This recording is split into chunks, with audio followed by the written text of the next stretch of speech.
¿Te has preguntado alguna vez qué secretos pueden esconder las fotografías familiares más inocentes?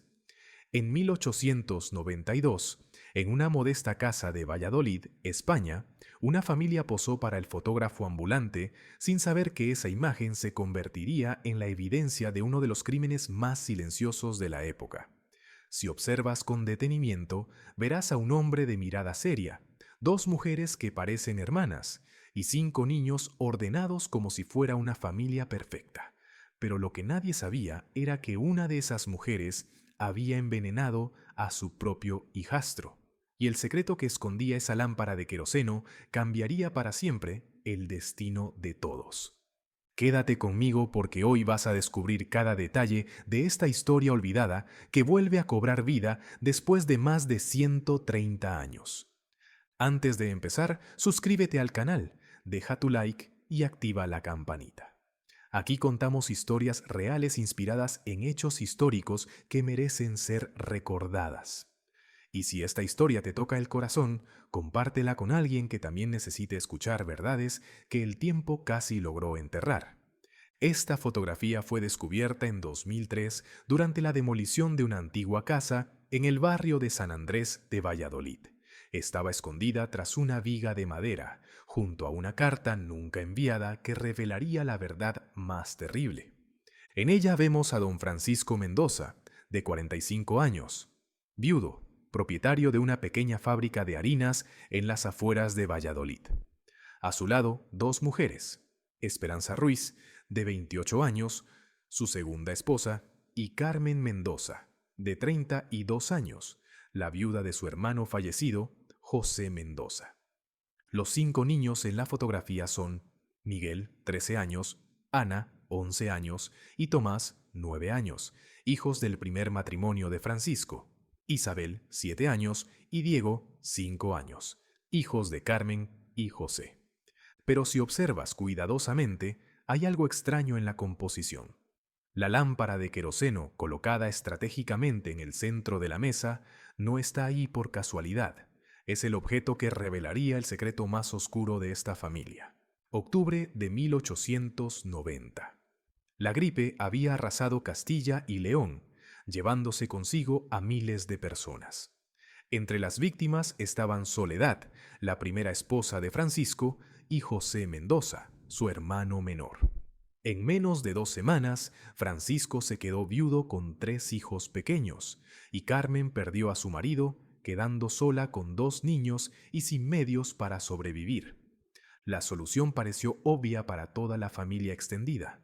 Francisco se casaría con Carmen, cumpliendo así con la tradición cristiana de proteger a la viuda de su hermano, y posteriormente buscaría una segunda esposa joven que pudiera cuidar de todos los niños. Los registros parroquiales de la iglesia de San Andrés confirman algo inusual. Francisco se casó 2 veces en el mismo año de 1891. Primero, en enero, con Carmen Mendoza en una ceremonia discreta que apenas registraron los testigos necesarios. Después, en mayo, con Esperanza Ruiz, una joven huérfana de buena familia venida de Segovia, en una celebración más elaborada. Pero lo que parecía una solución práctica y cristiana se convertiría en una bomba de tiempo. Carmen había aceptado el arreglo matrimonial por supervivencia, pero su corazón nunca se adaptó a compartir no solo a Francisco, sino también el cuidado de los niños con una mujer 10 años menor. Esperanza, por su parte, había llegado con sueños de ser la única señora de la casa, sin imaginar que tendría que convivir con la primera esposa en una extraña situación de poligamia legal. Los trabajadores de la fábrica de harinas recordaban cómo las tensiones se hacían evidentes. Carmen había desarrollado un tic nervioso de tocar constantemente su anillo de bodas, especialmente cuando Francisco mostraba preferencia por Esperanza. Esperanza, a su vez, había comenzado a sufrir dolores de cabeza constantes que la mantenían en cama varios días al mes. Pero era Miguel, el hijo mayor de Francisco, quien más sufría en esta situación. A los 13 años recordaba vívidamente a su madre Soledad y no podía aceptar que hubiera dos mujeres ocupando su lugar. Carmen, que había sido su tía cariñosa, ahora se había convertido en una figura ambivalente que lo disciplinaba con severidad excesiva. Los registros médicos del doctor Patricio Vega, conservados en el Archivo Histórico Provincial de Valladolid, muestran visitas frecuentes a la casa de los Mendoza durante 1891 y 1892.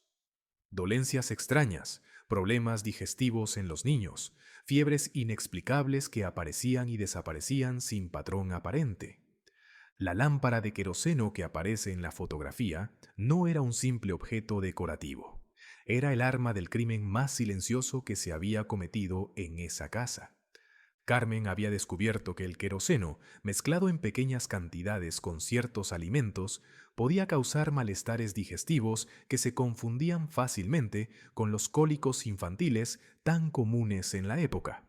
Pero había calculado mal las dosis y lo que comenzó como un intento de causar molestias menores se había convertido en algo mucho más peligroso. Miguel había comenzado a adelgazar dramáticamente en los meses previos a la fotografía.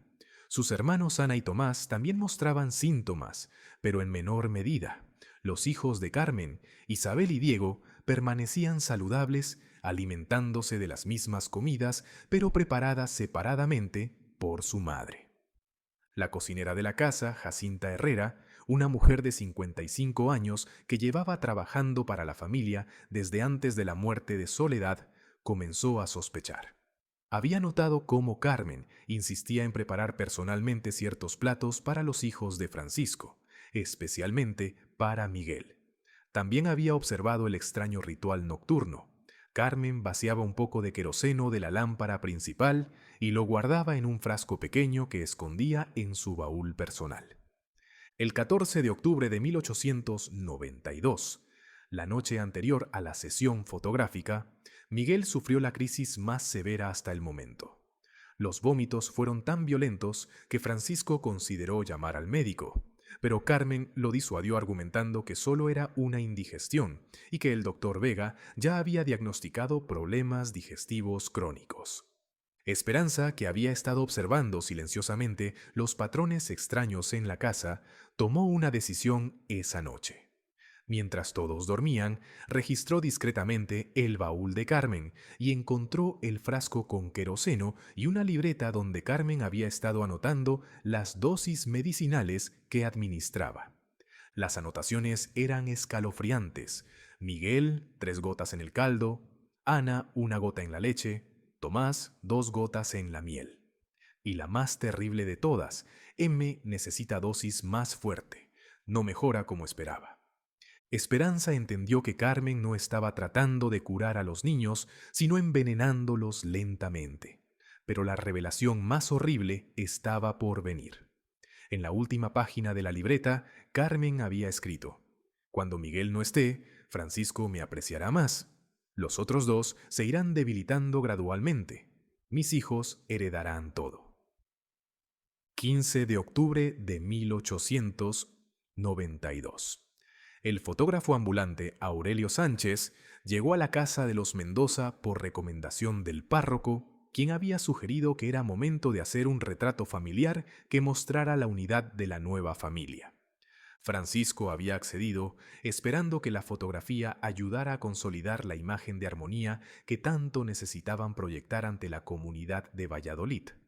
Los comentarios sobre su extraño arreglo matrimonial habían comenzado a afectar sus negocios. Pero esa mañana, Miguel apenas podía mantenerse en pie. Sus ojos hundidos y su palidez extrema eran evidentes incluso para el fotógrafo, quien sugirió discretamente a Francisco que quizás el niño debería descansar en lugar de posar. «Nonsense», intervino Carmen con una sonrisa que no alcanzaba sus ojos. «Miguel está perfectamente bien, solo necesita aire fresco y disciplina». Esperanza observaba cada gesto, cada palabra. Había pasado la noche en vela, decidiendo qué hacer con el terrible conocimiento que había adquirido. ¿Debía confrontar a Carmen directamente? ¿Hablar con Francisco? ¿Denunciarla a las autoridades? El fotógrafo ajustó su equipo y pidió que todos se colocaran alrededor de la mesa. La lámpara de queroseno fue colocada en el centro, sin saber que se estaba fotografiando el arma del crimen.